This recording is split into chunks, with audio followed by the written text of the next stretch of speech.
Greetings and salutations, my friends. Welcome to another Premier League team guide. Today we are looking at West Ham, and I've been looking forward to checking out West Ham because obviously they've had lots of troubles in real life. So much troubles that they've had to recruit David Moyes. So can you do better than David Moyes? Yes, of course we can do better than David. That's not even a question. So in these team guides, we're going to look through the sort of finances, what the board expect us to achieve this season, and then the squad and tactics and all that sort of good stuff. So finances. We've got a decent chunk of money to spend, 32 million and 120,000 on wages, which is lovely. I'm going to guess, mid-table? They expect us to achieve? Yeah, mid-table, 5th round, yeah, 4th round, yeah, there's a theme there. Mid-table team, so we'll have a look at the team in a minute. Quick look at the staff. Quite a small coaching staff. I might ask the board for an improvement. They're pretty much average across the board. The scouting setup is horrifically bad, though, so that needs a rebuild. You've got plenty of space for more scouts, but that is one of the worst in the league, so that's not great. Let's have a quick look at the team report. Lots of pluses, not too many minuses. Don't have a decent backup goalkeeper. Not much depth outside the first team. Decision-making, passing, and coaching. Okay, there's been a lot worse teams that we've looked at on that screen. Quick look at the dynamics, just to sort of see which main groups we've got. We've got, obviously, Marky Noble is the team leader, James Collins and Winston Reid. What's the social groups like? One main group. Okay, a few groups, that's fine. I don't mind splitting the groups up a little bit. But let's have a quick look at the squad. Right, so we're not going to go through like in massive detail. We're just going to see there's a lot of injuries to start off with, isn't there? Jesus. Okay, so we've got Joe Hart in on loan. He's all right, isn't he? And we've got Adrian as a backup. First season, I'm fine with that. I wouldn't be looking to sign him at the end of his loan move unless like he was free and they wanted to pay his wages. I think you could probably do better for cheaper. But for us, as a loanee for the first season, very happy with that. Centre-back option, we've got Jose Fonte, Winnie Reid, who's very good. We've got James Collins, who's probably like third, fourth choice. I don't think you want to be starting him anymore. I wonder how bad his pace is now. 8 and 9 for pace. Good sort of old-fashioned centre-back, really. Then we've got Kayute, who can play at centre-back. Let's just sort of check out his centre-back. Actually, he could play very well as a centre-back. He's a very good ball-winning midfielder as well, but he's a good all-rounder. He could actually do a job at centre. I'd keep him in the club just because it's nice to have that sort of player.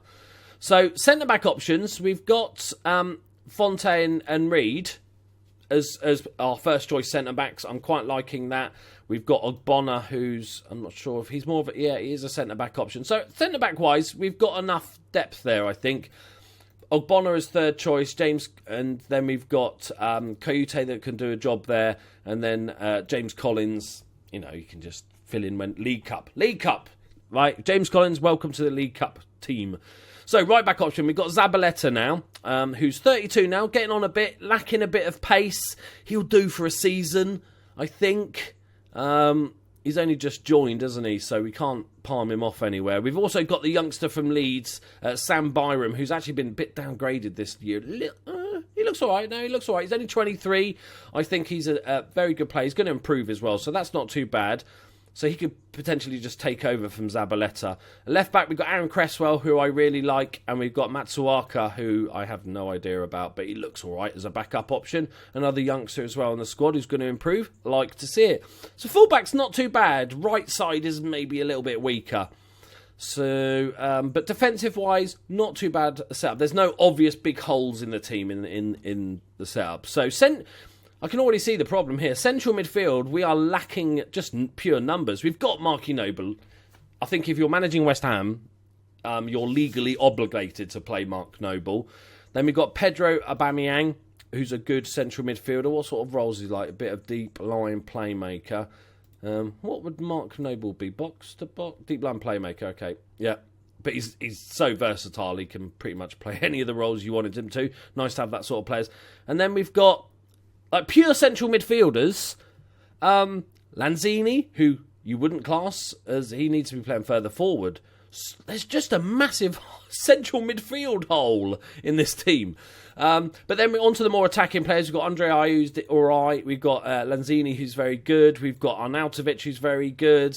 We've got this youngster, who's only 18, probably shouldn't be in the first team. He's not too bad. He might get him some cup games.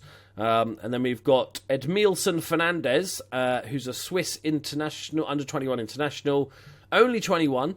Good prospect. I'd try and get him some League Cup games. He can play in that central midfielder role as well, which is good because we're a bit desperate for them.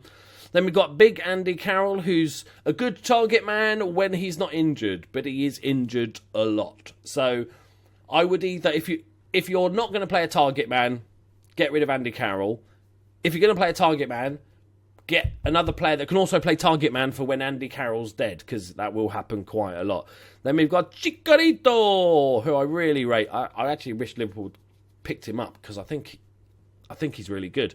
29 now, but plays best in advanced forward. Still bags of pace, good finisher, composure's fantastic. Very, very good player. Then we've got Tony Martinez, who's just another youngster who looks decent prospect. We've also got Diafra Sakho. Meh. How long is he in? Just 7 weeks.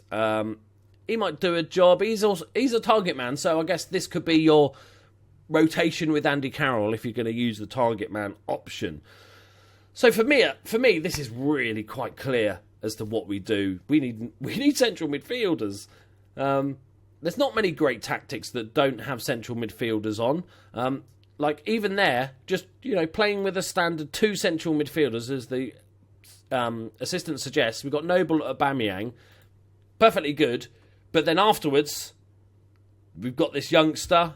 We've got Lanzini, who we be wanting to play there. I think as a tactic overall, I think this is pretty much the way I would look at playing one up front. I would probably look to get rid of both these, to be honest, and cash in. There's still some money to be made on these 2 players, like big money to be made on Sakho and Carroll. So I'm going to be looking at sort of building this team around Hernandez as the advanced forward, as that lone striker, with somebody supporting him behind, like Lanzini or something like that. And on the wings, we've got Arnautovic. We've got Ayew, who can play on the wings or up front. We've got Lanzini, who can play both sides as well. And Mikel Antonio, who can play. I thought he can play. If you're playing really attacking wing backs, you can also play Antonio there, but obviously lacking in the defensive department, but very good going forward. Just pretty much out and out winger, isn't he? Old school winger, which I like to see. So yeah, I'm spending my money on central midfielders. We've got 2 decent ones, but how old's Marky Noble now? 30, so he's going to start dropping down soon. Aubameyang's only 25, which is thankful. So I'm going to be looking at a central midfielder and probably either a good youngster to be back up to Hernandez, or just like get a loanee in for the season just to cover him if he's ever injured and stuff. But I'm going to try and just get Hernandez a bunch of goals this season.